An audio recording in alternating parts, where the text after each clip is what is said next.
Auto വിളിച്ച് ചെല്ലാനാണ് police പറഞ്ഞത്. അത് പ്രകാരം ഞാൻ ഓടി ഓട്ടോ വിളിച്ച് അവിടെ ചെല്ലുമ്പോൾ ഈ പരാതിക്കാരി മകൾ മറ്റേ SIയുടെ അടുത്തിരിക്കുകയും മാല കൊടുക്കാൻ പറഞ്ഞു. ഞാൻ പറഞ്ഞു, സാർ ഞാൻ ആരെയും മാല എടുത്തിട്ടില്ല. അപ്പോൾ ഞാൻ മാഡത്തിനോട് ചോദിച്ചു, മാഡം എന്താണ് ബിന്ദു ആണ് അവിടെ വീട്ടിൽ ജോലിക്ക് വന്നത്, ബിന്ദു ആണ് മാല എടുത്തത് എന്ന് പറഞ്ഞു. ഞാൻ പറഞ്ഞു, മാഡം ഞാൻ ആരെയും മാല എടുത്തിട്ടില്ല എന്ന് പറഞ്ഞു.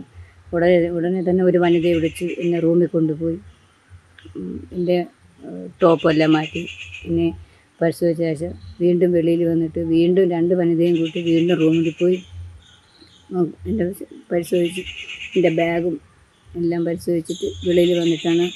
അപ്പോഴും മാഡം വന്ന് വെളിയിൽ നിൽക്കുക SI പറഞ്ഞിട്ടാണ് SI എന്നെ അങ്ങോട്ട് നീങ്ങുന്നില്ലടി എന്ന് പറഞ്ഞാൽ എന്നെ ചീത്ത വിളിച്ച ശേഷം വെളിയിലിറങ്ങിയ ശേഷം മറ്റുള്ള പോലീസ് അടുത്ത് കൊണ്ടുപോയി എന്നെ ഭയങ്കരമായിട്ട് എന്നെ ചോദ്യം താങ്ങാവുന്നപ്പുറമായിരിക്കും. ഇവിടുന്ന് സാധനം കിട്ടാത്തതിൻ്റെ പ്രകാരം എന്നെ തിരിച്ചു പോകുന്ന വഴിക്ക് എൻ്റെ ചേട്ടനെ ഇതിൻ്റെ ഇടയ്ക്ക് എൻ്റെ വീട്ടുകാരടുത്ത് എന്നെ വിളിക്കണമെന്ന് ബന്ധപ്പെട്ടിട്ട് അവർ എന്നെ വീട്ടിൽ വിളിച്ച് അറിയിച്ചിട്ടില്ല.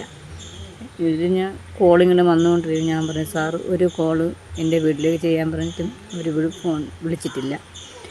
വിളിക്കണമെന്ന് ഞാൻ പറഞ്ഞിട്ട് പോലും ഒരു വിളിച്ചിട്ടില്ല. അവർ എന്നെ കാണാതെ തേടിപ്പാഞ്ഞ് നടക്കുക. എൻ്റെ ചേച്ചിയുടെ മക്കൾ, എൻ്റെ ചേട്ടൻ എല്ലാവരും പെട്ടവരോട് കൂടി എന്നെ ഇവിടെ കൊണ്ടുവരികയും സാധനം ഒക്കെ ഇവിടെ എൻ്റെ വീട് മാല നോക്കുകയും ചെയ്തു. മാല കിട്ടിയില്ല. ആ ഒരു ദേഷ്യത്തിലാണ് തിരിച്ചു പോകുന്ന വഴിയിൽ പിന്നെ ഒരു പോലീസുകാരൻ ഭയങ്കരമായിട്ട് എന്നെ ചീത്ത പറഞ്ഞു.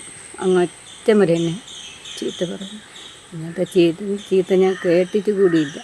അങ്ങനത്തെ ചീത്ത പറയുകയുണ്ടായി. അവിടെ ചെന്ന് 9 കൂടി അവിടെ എത്തുകയും ഈ പോലീസുകാരൻ ഈ പരാതിക്കാരിയുടെ കാറിലാണ് എന്നെ അവിടെ കൊണ്ടുവരുന്നത്. ആ കാറ് കൊണ്ടിടാൻ വേണ്ടി അങ്ങ് പോയിട്ട് പിന്നെ ഞാൻ പോകുന്ന സമയം വരെ ആ പോലീസുകാർ ആ സ്റ്റേഷനിൽ വന്നിട്ടില്ല. എന്നിട്ട് ശേഷമാണ് ഈ പ്രസन्न എന്ന് പറയുന്ന പോലീസുകാരനെ ഭയങ്കരമായിട്ട് എന്നെ മാനസികമായിട്ടും എന്നെ പിടിപ്പിച്ചത്. മാനസികമൊന്നും അത് പറഞ്ഞാൽ അറിയിക്കാൻ വയ്യാത്തൊരു സിറ്റുവേഷനായി. പിന്നെ അങ്ങോട്ട് ചോദ്യമായിരുന്നു, മാല കൊടി എന്നുള്ള ഭയങ്കരമായിട്ടുള്ള. ഞാൻ പറഞ്ഞു, സാർ ഞാൻ മാല എടുത്തിട്ടില്ല എന്നുള്ള കാല് പിടിച്ച് പറഞ്ഞിട്ടും ഞാൻ പറയുന്ന ഒരു ചെവിക്കൊള്ളാൻ തയ്യാറായില്ല.